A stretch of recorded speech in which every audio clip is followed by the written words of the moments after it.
सरगुजा अंचल के जंगल हसदेव के पेड़ मन में फेर आरी चले लगे है। बात करें तो पाछू 2 दिन में हजारों पेड़ के बलि ले लिए गए हैं। पुलिस प्रशासन और वन विभाग के मौजूदगी में पेड़ मन ला काटे जावत है। विरोध करत ग्रामीण मन ला बंधक बना के जेल में डाले जावत है। यही सब बात लले के हसदेव बचाए ला शुरू से मुखर छत्तीसगढ़िया क्रांति सेना के सेनानी मन द्वारा आज बिलासपुर में हसदेव बचाए और सरकार ला अपन वादा याद दिलाए बर प्रदर्शन करी गई।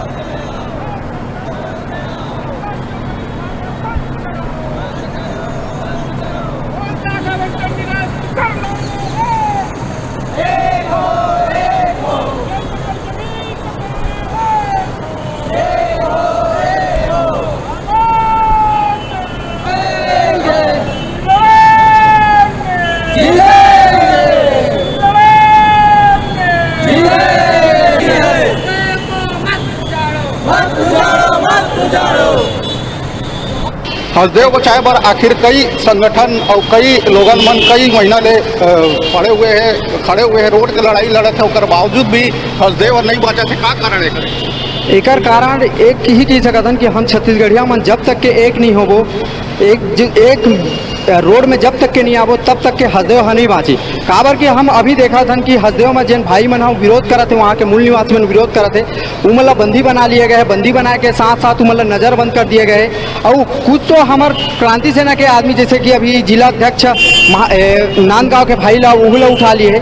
तो ये हाल है, हमला एक साथ एक जगह लड़े की जरूरत है भाई। हमला जैसे सरकार के जो कद्दावर मंत्री है TS बाबा जिन कह रही है कि एक अगर रुख भी कटी तो मैं सबसे पहले खड़े रहूँगा। अभी वो नज़ारा कल जैसे हम देखें कि हसदेव फिर कटना शुरू हो गया। आप मन का ये है एक चुनावी प्रोपेगेंडा मैं समझता हूँ।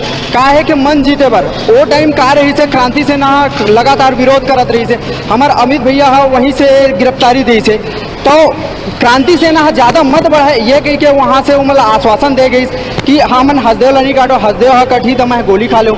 अब तो कटल चालू हो गए, लगभग 8000 पेड़ कट गए। TS बाबा कहाँ है मैं पूछा था। आप मनाऊ कैसे आपका देखा था पेड़ कटेला तो शुरू हो गए मगर रुकत नहीं है। ओकर पर आप मनाऊ का करिए आगे? अब ओकर वही लड़ाई लड़बो और सब छत्तीसगढ़िया भाई के संग रही तो एक दिन हसदेव तक रुक जाही कटाई के बाद। अगर हम छत्तीसगढ़िया भाई अगर एक नहीं होबो तो कहाँ ले रुक पाए? हमारे मुखिया जो CM भूपेश बघेल है वो कहते कि जो कद्दावर मंत्री जो सरगुजा क्षेत्र ले आते TS बाबा ओकर कहे के बाद एक भी पेड़ एक का गंगाल भी नहीं कटा, ओकर बावजूद भी कटेले शुरू हो गए। तो कैसे देखता आप अपने बात? ये बात ला मैं चुनावी नजरिया से देखता हूँ। ये काबर की अभी 2023 में चुनाव हुए और 23 में चुनाव है, तो वही बात है भाई जिन अभी बताए आप लोग कि हमार जन स्थिति है मजबूत होती रही, हमन पेड़ कटना रुक गए रही थे। ये हर राष्ट्रीय मुद्दा बन गया रही, अंतर्राष्ट्रीय मुद्दा बन गई। अंतर्राष्ट्रीय मुद्दा बने के बाद वो TS बाबा जाके वहाँ हमारे पहले सेना अध्यक्ष की गिरफ्तारी होते, गिरफ्तारी के बाद वहाँ जाके बयानबाजी किए जाते कि अब जंगल नहीं कटे जाए। अभी ज़्यादा दिन के बाद नहीं, 2-3 दिन पहले भी वही कह रही थी हसदेव के जिन 4 कोल बुला के वो बटल बंद कर देते कह रही। ओकर बाद आज कल से यह चालू हो गए कटेला।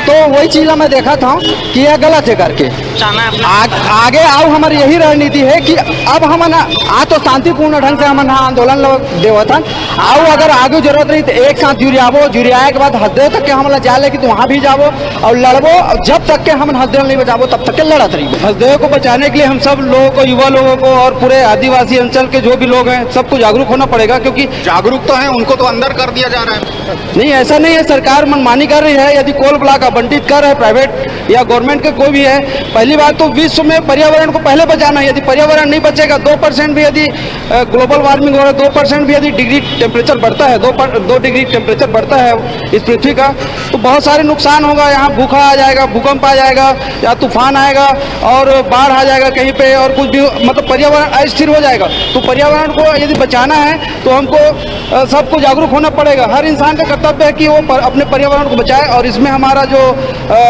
हसदेव का जो एरिया है वो बहुत महत्वपूर्ण है। मगर राज्य और केंद्र सरकार तो दोनों चाह रही है कि पर्यावरण बचाए, मगर फिर कट कैसे रहे हैं? क्या देखते हैं? तो वो उसकी मनमानी है। वो बड़े अडानी अंबानी लोगों को पैसा लेके घूस लेके सरकार यदि उनको दे रही है, आवंटन कर रही है कोल ब्लॉक को ऐसे ओपन कास्ट खोलने का भी कोई जरूरत नहीं है। अंडरग्राउंड खोल सकते हैं, उससे पर्यावरण भी बच जाएगा या उसका बीच का सॉल्यूशन